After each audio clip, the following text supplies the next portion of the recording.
Hey guys, I'm just going to give you a quick update on how the Cresty's doing.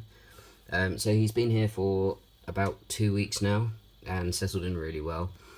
So I'm just going to show you what I feed him and how his enclosure's doing and how he's doing. He's sleeping at the moment, but I'll show you where he hangs out because it's super cute.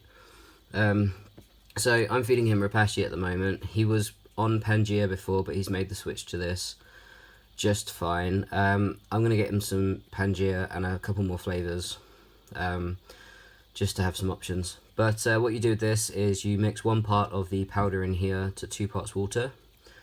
I'm currently using just a bottle cap, which I'll show you where that goes. I've got a little platform made for him.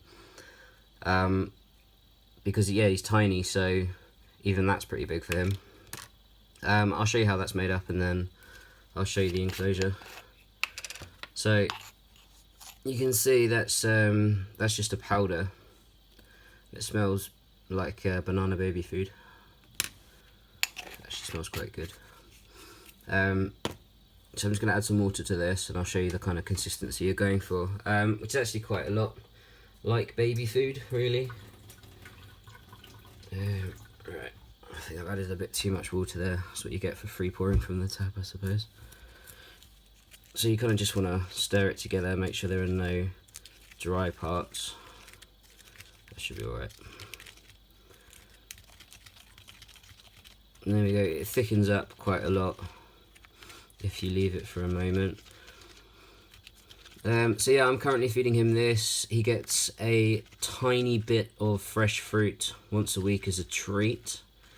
And then also a little insect here and there, so I've got quite a selection of feeder insects because of the other animals I've got, so he can have pretty much any of the little ones. He eats straight from the tongs, which is pretty cute. Forgive the nail polish there. I was reliving my teenage years the other night at a concert, so that explains that one. So yeah, I'm going to pop this in his enclosure so you can see what his little food ledge looks like and where he hangs out. So this is Jester's setup.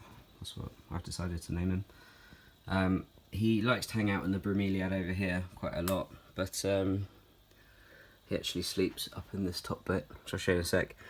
I made this little food ledge for him, which is just held on to the other side with some magnets. I'm probably going to build him a new one actually. It's a little bit big. But yeah, I just sit his food cup in there.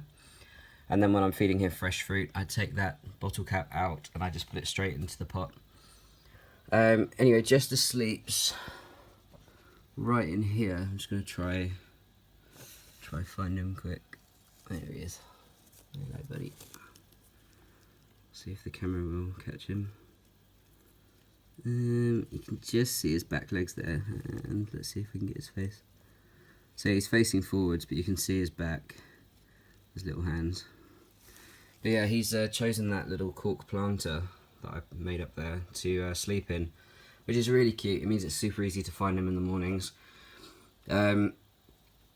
Usually when the food goes in, I put it in at night time, but I'd just seen his food was dried out, so I thought I may as well top it up now. And he usually comes down and has a little go at that. He's got his water here, but quite often he'll drink right out of the bromeliad. So I make sure I spray that, and yeah, he's doing really well, so super lovely little gecko. The croton plant has gone into a little bit of shock, as they tend to when they're replanted, so you can see the edge of the leaves have dried out a little bit, but with some water, some drainage, and probably a little bit of pesticide-free plant food, it should bounce back in a couple of weeks. But other than that, it's all doing really well, so super happy. Just a quick update on the little guy tonight, and I will hopefully get some nice footage of him another time when he's out and about. But yeah,